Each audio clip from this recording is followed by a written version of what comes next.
இப்போ சோசியல் மீடியால நடிகர் சிவகார்த்திகேயன் அவர்கள் மேல டி இமான் அவர்கள் வச்சிருக்க ஒரு குற்றச்சாட்டை பத்தி தான் எல்லாருமே பரபரப்பா பேசிட்டு வந்துட்டு இருக்காங்க.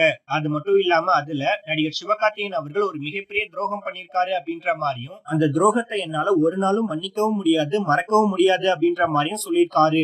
மேலும் அந்த துரோகத்தை பத்தி பேசினா என்னுடைய குழந்தைகளுக்கு தான் ஆபத்து அப்படின்ற மாதிரியும் சொல்லியிருக்காரு. சோ இதனால இப்போ ரசிகர்கள் எல்லாருமே ஆளாளுக்கு ஒவ்வொரு காரணத்தை சொல்லி இப்போ நடிகர் சிவகார்த்திகேயன் அவர்கள் ரொம்பவே கடுமையா திட்டிட்டு வந்துட்டு இருக்காங்க.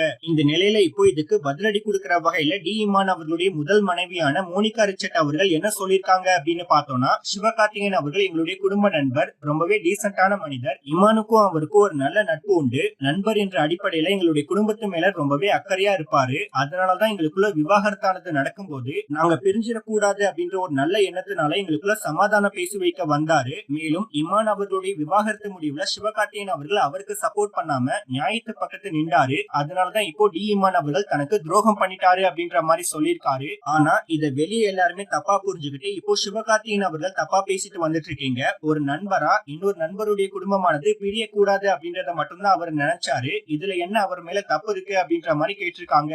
அது மட்டும் இல்லாம ஆல்ரெடி ஒரு வருஷத்துக்கு முன்னாடியே பொண்ணை பார்த்து வச்சுட்டு தான் என்கிட்ட விவாகரத்து கேட்டிருக்காரு. என்னால கொடுக்க முடியாதுன்னு சொன்னனால அரசியல்வாதிகளை வச்செல்லாம் மிரட்டினாரு அப்படின்ற மாதிரியும் சொல்லியிருக்காங்க. சோ இப்போ அவங்க சொல்லியிருக்க விஷயங்கள் எல்லாத்தையுமே வச்சு பார்க்கும்போது இதுக்கும் நடிகர் சிவகார்த்திகேயன் அவர்களுக்கும் எந்த ஒரு சம்பந்தமுமே இல்ல அப்படின்ற மாதிரியும், அவர் மேல எந்த ஒரு தப்புமே இல்ல அப்படின்றது ரொம்பவே வெளிப்படையா தெரிய வந்திருக்கு. சோ இந்த வீடியோவை பார்த்துட்டு இருக்க நீங்க எல்லாரும் டி இமான் அவர்களுடைய முதல் மனைவியான மோனிகா ரிச்சர்ட் அவர்கள் இப்போ சொல்லியிருக்க இந்த விஷயங்களை பார்த்துட்டு நீங்க என்ன நினைக்கிறீங்க அப்படின்னு உங்களுடைய கருத்துக்களை கீழே உள்ள கமெண்ட் செக்ஷன்ல ஷேர் பண்ணிக்கங்க.